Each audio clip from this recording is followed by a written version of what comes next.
Assalamualaikum warahmatullahi wabarakatuh. Bertemu lagi dengan saya yang akan menemani Anda selama beberapa menit ke depan dengan sejumlah berita kegiatan DPRD Provinsi Kalimantan Selatan yang telah kami rangkum dalam Warta Rumah Banjar.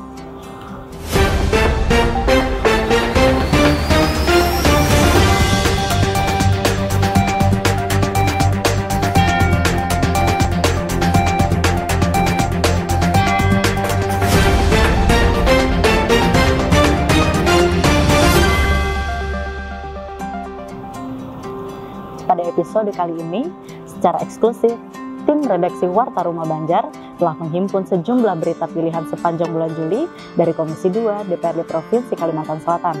Berikut liputannya. Komisi 2 DPRD Provinsi Kalimantan Selatan selenggarakan rapat kerja bersama Satuan Kerja Perangkat Daerah dalam rangka penyampaian Rencana Kerja Pemerintah Daerah atau RKPD Perubahan Anggaran 2022 dan Anggaran Murni 2023 pada Senin, tanggal 11 Juli tahun 2022.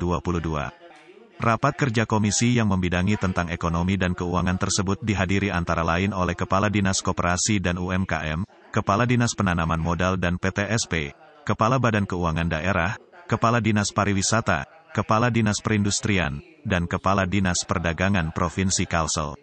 Dalam rapat tersebut, masing-masing SKPD memaparkan pencapaian dan rencana kerja di tahun yang akan datang. Setelah pemaparan, Wakil Rakyat Rumah Banjar memberikan pandangan-pandangannya berkenaan dengan saran dan kritik yang membangun. Ketua Komisi 2 DPRD Kalsel, Imam Suprastowo mengatakan, hasil dan pembahasan hari ini kemudian akan disampaikan pada rapat Badan Anggaran DPRD Provinsi Kalsel. Kita akan perjuangkan anggaran masing-masing mitra kita untuk menunjang kinerja untuk membuat program-program yang inovatif untuk Kalsel. Tim Liputan Humas DPRD Kalsel melaporkan. Komisi 2 Dewan Perwakilan Rakyat Daerah Provinsi Kalimantan Selatan melakukan kunjungan kerja ke kantor Dinas Ketahanan Pangan, Perikanan, Tanaman Pangan dan Hortikultura Kabupaten Tabalong pada Jumat tanggal 8 Juli tahun 2022. Kunjungan kerja dalam rangka sharing informasi terkait dengan kesinambungan pembangunan di bidang pertanian dan pangan antara kabupaten, kota dan provinsi ini dipimpin oleh anggota Komisi 2 Nur Fajri, yang didampingi oleh anggota lainnya yaitu Aris Gunawan, Haji Gusti Rosyadi Elmi, Habib Musa Assegaf, Haji Ibrahim Nur, serta Habib Ahmad Bahashim. Kehadiran rombongan legislator dari Bumi Lambung Mangkurat itu diterima Kepala DKPP-TPH Kabupaten Tabalong, Haji Muhammad Mugeni beserta jajaran. Mugeni menerangkan bahwa terdapat banyak sekali potensi di Kabupaten Tabalong yang bisa dikembangkan baik itu di bidang pertanian, ternak unggas, hingga perikanan. Rawa Lebak merupakan cekungan yang keberadaannya tidak meluas seperti jenis lahan lainnya di Indonesia. Namun, potensi lahan ini memegang peranan penting dalam upaya mempertahankan swasembada pangan mengingat semakin berkurangnya lahan optimal lainnya. Jika dikelola dengan baik, lahan rawa ini dapat memberikan produktivitas melalui peningkatan indeks pertanaman. Menanggapi hasil sharing informasi tersebut, politisi Partai Gerindra, Nur Fajri menyatakan Komisi 2 DPRD Provinsi Kalsel siap mendukung program DKPP-TPH Kabupaten Tabalong untuk meningkatkan suksesnya swasembada pangan nasional. Setelah kita mendapatkan paparan tadi, kita mengharapkan ada sinergitas anggaran antara Kabupaten Tabalong, provinsi maupun pusat. Jadi mudah-mudahan di tengah-tengah terbatasnya anggaran secara nasional. Jadi kita harus lebih gesit lagi untuk memperjuangkan anggaran tersebut.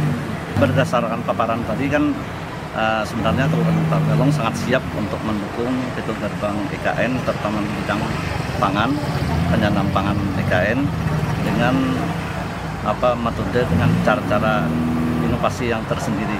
Dan kita sangat mensupport kegiatan tersebut melalui pengawalan anggaran baik itu di provinsi maupun ke pusat nantinya. Tim Humas DPRD Kalsel melaporkan. Komisi 2 bersama Badan Keuangan Daerah Provinsi Kalimantan Selatan lakukan rapat dengar pendapat terkait aset pemerintah Provinsi Kalimantan Selatan pada Rabu tanggal 20 Juli tahun 2022. Ketua Komisi 2 Imam Suprastowo selaku pimpinan rapat mengatakan, rapat ini berfokus pada aset-aset apa saja yang bisa dikelola, baik itu dalam bentuk kerjasama atau dikelola sendiri. Imam berharap pada rapat hari ini, aset yang ada bisa menambah pendapatan asli daerah. Fokus kepada aset-aset apa saja yang bisa dikelola, entah itu dalam bentuk dikerjasamakan atau dikelola sendiri, karena Komisi 2 sudah fokus bagaimana kita bisa mendapatkan pendapatan asli daerah. Kepala Bagian Aset Bakauda Provinsi Kalsel, Kusnan Amin memaparkan beberapa laporan terkait barang milik daerah, yaitu laporan pinjam pakai tanah dan bangunan, pinjam pakai kendaraan dinas, sewa tanah dan bangunan, rumah dinas yang belum dikembalikan. Pemanfaatan dalam bentuk pinjam pakai tanpa kompensasi dan sebagai mitra pinjam pakai ini adalah pemerintah pusat maupun pemerintah kabupaten dan kota. Selain itu ada juga barang milik daerah yang dioperasionalkan pihak lain yang berkaitan dengan SKPD. Lebih lanjut Kusnan menjelaskan, terkait potensi-potensi aset yang bisa dimanfaatkan dalam bentuk sewa ada 14 item yang tercatat di Bakauda Provinsi Kalsel. Sementara itu, Wakil Ketua Komisi 2 Yani Helmi menambahkan agar bidang aset lebih jeli lagi untuk membedakan aset mana saja yang bisa menghasilkan pendapatan maupun tidak. Pendapatan baru mendorong pemerintah ini untuk bisa meningkatkan APBD-nya melalui aset ini, katakan kita bisa aset. Tim Liputan Humas DPRD Kalsel melaporkan. Demikian Warta Rumah Banjar, episode eksklusif Komisi 2 DPRD Provinsi Kalimantan Selatan. Terus saksikan Warta Rumah Banjar dan jangan lupa ikuti kanal YouTube kami di DPRD Kalsel. Wassalamualaikum warahmatullahi wabarakatuh.